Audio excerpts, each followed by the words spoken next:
Assalamualaikum, selamat datang kepada semua followers Warehouse Production.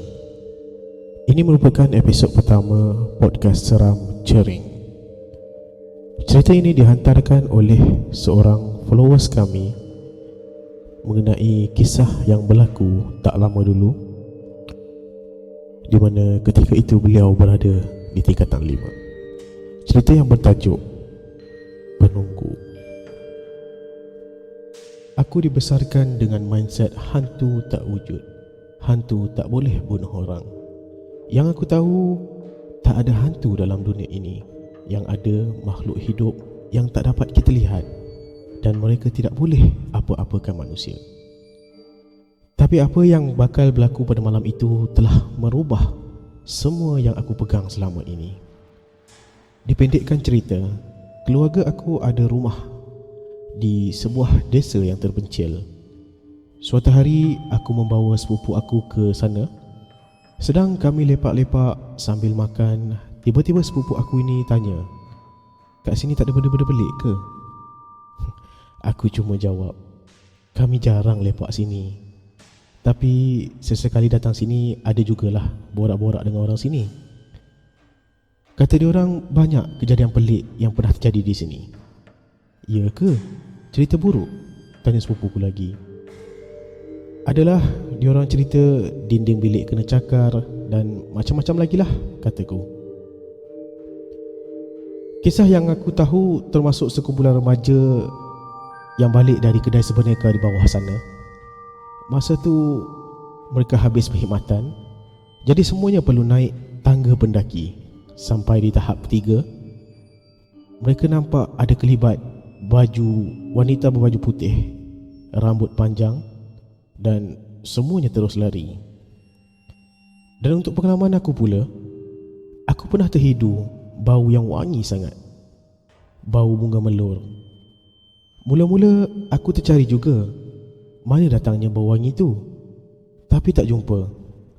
Tiba-tiba mama aku datang, terus bawa aku ke biliknya dan dia tanya, "Sepanjang perjalanan tadi, ada bau tak?" Aku jawablah, "Mama bau juga ke?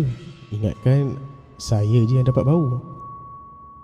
Habis saja ceritakan pengalaman aku pada sepupu aku itu, tiba-tiba kami terdengar suara ketukan pintu yang sangat kuat. Hanya aku dengan adik aku yang dapat dengar suara ketukan itu. Dalam keadaan takut, aku tetap beranikan diri untuk membuka pintu itu. Sebaik saja pintu terbuka, tiada orang di luar, kosong. Dan dalam keadaan pelik itu, tiba-tiba sekali lagi pintu diketuk. Tapi kali ini pintu utama pula. Kuat, bagaikan nak pecah pintu itu. Dan sekali lagi aku beranikan diri untuk melihat siapa yang ketuk pintu itu. Sah, memang tiada orang. Untuk lebih yakin, aku terus keluar ke koridor, kerana apa yang aku fikirkan mungkin budak-budak nakal yang main-mainkan kami. Maklumlah, kawasan kampung kan. Dan tiba-tiba, dengan tak semena-mena, pintu tertutup dengan sendiri. Dek kerana terkejut, aku terus berlari ke arah pintu tersebut.